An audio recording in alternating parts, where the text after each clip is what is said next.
Assalamualaikum warahmatullahi wabarakatuh. Kami dari kelompok 13 ingin mempresentasikan makalah kami yang berjudul Makanan, Minuman, dan Hewan yang Halal dan Haram.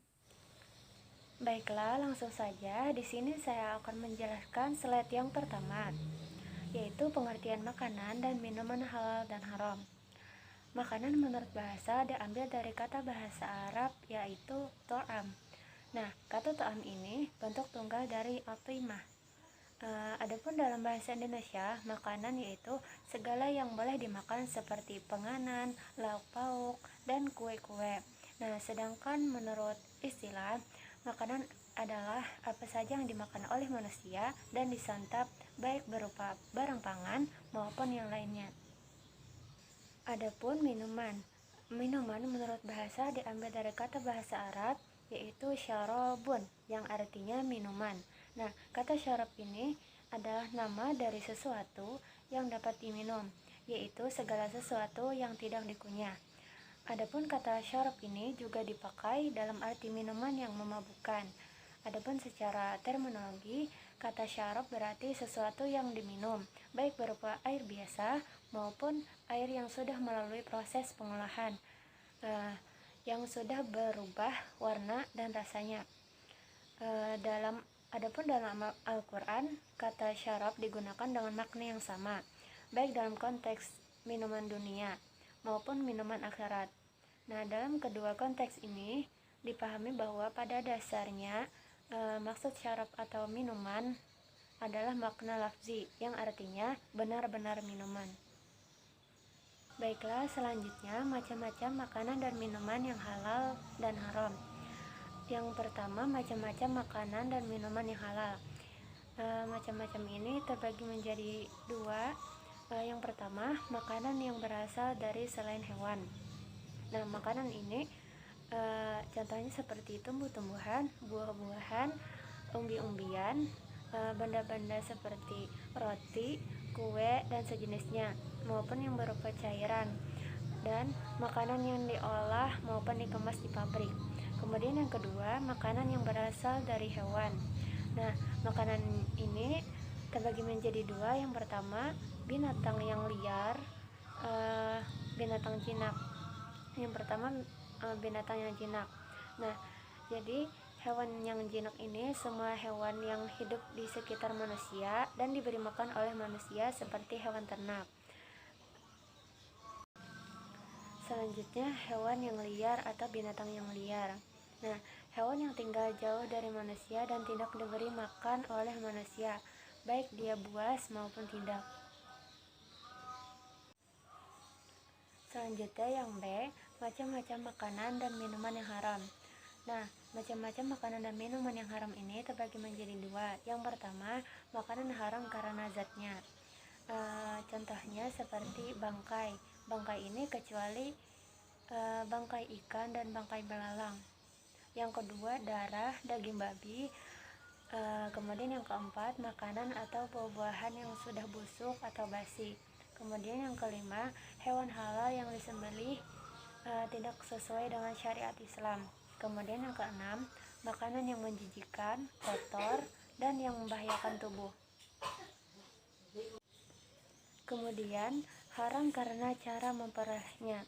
Nah, maksud dari haram karena cara memperolehnya ini tidak dengan cara yang diridhoi oleh Allah atau dengan cara yang diharamkan Allah.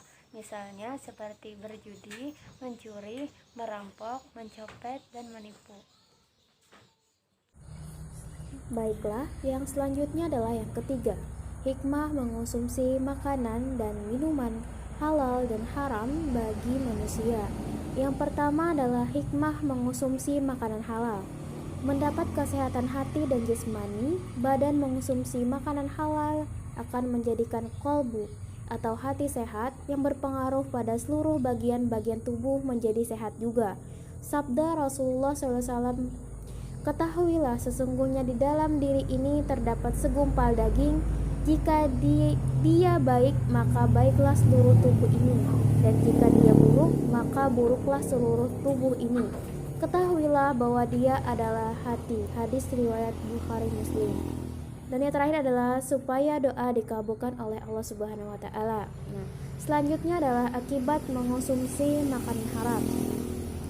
Makanan haram akan merusak kesehatan, doa tidak dikabulkan, merusak amal-amal soleh, merasa hina dan rendah, menyebabkan keturunannya rusak.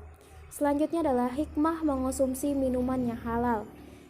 Yang pertama adalah membawa ketenangan hidup dalam kegiatan sehari-hari, dapat menjaga kesehatan jasmani dan rohani, mendapat perlindungan dari Allah Subhanahu wa taala, mendapatkan iman dan ketakwaan kepada Allah Subhanahu wa taala, memiliki sifat kepribadian yang jujur dalam hidupnya dan sikap apa adanya.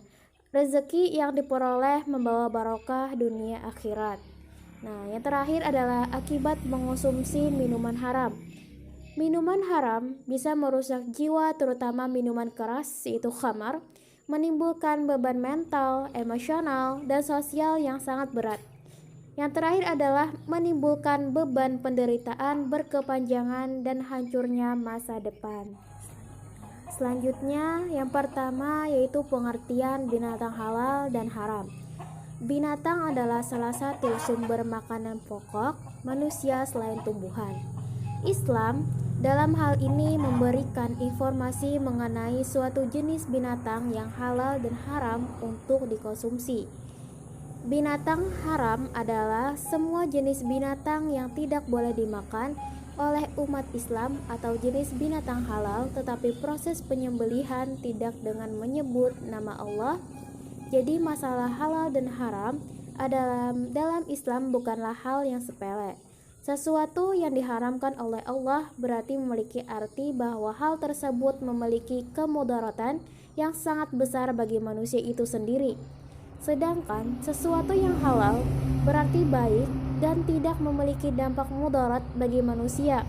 Perhitungan halal dan haram dalam Islam selalu kembali efeknya kepada manusia, bukan untuk siapapun selain untuk kehidupan yang seimbang di muka bumi ini. Selanjutnya yaitu macam-macam binatang halal dan haram. Yang pertama yaitu binatang yang halal, yaitu binatang yang hidup di darat termasuk jenis binatang yang baik, tidak kotor atau menjijikan, dan tidak digolongkan binatang yang haram menurut ketentuan ayat Al-Quran atau hadis Nabi Muhammad SAW. Binatang yang hidup di air, baik di air laut maupun air tawar adalah halal, kecuali yang mengandung racun atau yang berbahaya bagi kehidupan manusia.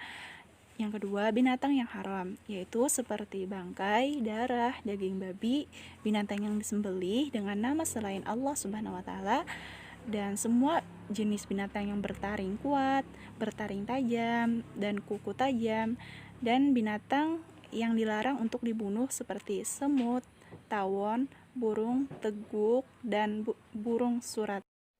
Lalu, untuk hikmah mengonsumsi hewan halal dan haram bagi manusia, yang pertama hikmah mengonsumsi hewan halal, yaitu diantaranya untuk meningkatkan ketakwaan kita kepada Allah Subhanahu wa taala yang telah memberikan petunjuk bahwa ada binatang yang halal dan sebaliknya ada binatang yang haram untuk dimakan.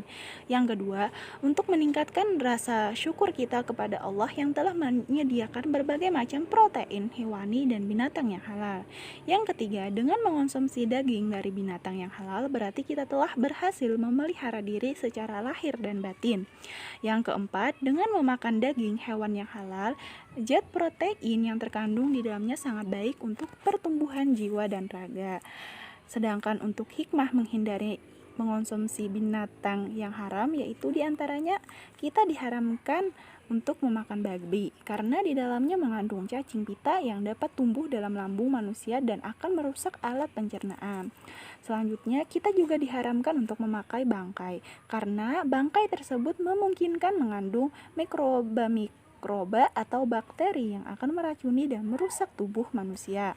Yang ketiga, binatang yang menjijikan atau kotor diharamkan karena binatang tersebut dapat mengotori tubuh kita dan akan menjadi racun dalam tubuh kita sehingga akan mengganggu pertumbuhan jasmani dan rohani. Selanjutnya, menurut para ulama tentang makanan dan minuman yang diharamkan. Yang pertama itu bangkai. Imam Al-Syaukani mendefinisikan bangkai sebagai binatang yang mati dengan sendirinya, atau dengan kata lain kematiannya tidak disebabkan karena perbuatan manusia, dengan sengaja disembelih atau karena diburu. binatang yang kematiannya tanpa penyembelihan secara syariat. Jadi bangkai adalah hewan yang mati dengan sendirinya atau hewan kematiannya tanpa disembelih secara syar'i. Selanjutnya itu darah. Dalam fikih mazhab Maliki diterangkan bahwasanya darah hewan yang tidak boleh dimakan adalah haram, baik sedikit maupun banyak. Darah hewan yang halal dimakan apabila masih hidup, maka hukumnya haram. Alasan pengharaman pada darah hewan yang halal adalah karena termasuk kategori darah yang mengalir. Selanjutnya yaitu ada babi. Dasar yang mengharamkan daging babi adalah Al-Quran Surah Al-Baqarah ayat 173, Al-Maidah ayat 3, Al-An'am ayat 145, dan Al-Nahl ayat 115. Dalam Ahkam Al-Quran, Al-Jashash menyatakan ayat-ayat tersebut secara jelas menegaskan keharaman daging babi. Memang dalam ayat-ayat tersebut sekalipun yang disebut secara khusus adalah daging babi, namun demikian yang dimaksud adalah seluruh bagian babi. Selanjutnya, ada penyembelihan untuk selain Allah. Maksudnya di sini menyembelih hewan tanpa menyebut nama Allah. Dasar yang mengharamkan penyembelihan untuk selain Allah terdapat pada surah Al-Baqarah ayat 173, Al-Maidah ayat 3, dan Al-An'am ayat 145. Menurut Al-Tabari, alasan disebut dengan wama ahlahabah yang menurut Al-Qurtubi karena orang-orang jahiliyah apabila akan menyembelih sesuatu yang dapat mendekatkan mereka kepada sembahannya atau Tuhannya, mereka menyebutkan dengan nama Tuhan mereka. Di sini ada kategori penyembelihan selain menyebutkan nama Allah. Di sini terjadi pada zaman dahulu ada beberapa namanya ya. Yang pertama al-mauquzah. Asal kata al-waqiz konotasinya adalah sebuah pukulan yang keras. Adat semacam ini sering dilakukan oleh bangsa jahiliyah. Mereka memukul binatang ternaknya dengan kayu hingga mati untuk dipersembahkan kepada tuhan-tuhan mereka. Lalu mereka membuatnya sebagai jamuan, yaitu hewan yang dipukul dengan batu atau tongkat hingga menyebabkan dia mati tanpa melalui proses penyembelihan. Selanjutnya ada nama al-mutarad dia, hewan yang terlempar dari tempat yang tinggi sehingga menyebabkan dia mati, baik jatuh dari gunung, sumur, lubang, atau tempat lainnya. Selanjutnya ada namanya al-natiyah. Al-natiyah yang berarti sesuatu yang menjadi korban, yaitu hewan yang tertimpa oleh hewan lain dan menyebabkan mati tanpa proses penyembelihan syar'i. Menurut Ja'far, al-nathihah adalah kambing yang ditanduk oleh kambing lainnya, kemudian mati karena tandukan tanpa disembelih. Selanjutnya ada al-sabu'u, yaitu hewan yang dimakan oleh binatang buas, binatang yang bertaring seperti singa atau harimau, atau dimangsa burung yang mempunyai kuku yang panjang dan tajam seperti elang dan garuda. Selanjutnya yang terakhir yaitu ada namanya itu al-nusub. Al-nusub adalah batu yang didirikan di sekitar Ka'bah. Mereka menyembelih binatang di atas batu tersebut untuk pengorbanan dan pendekatan diri kepada Tuhan. Demikian video presentasi dari kelompok kami. Salah hilap mohon maaf. Wassalamualaikum warahmatullahi wabarakatuh.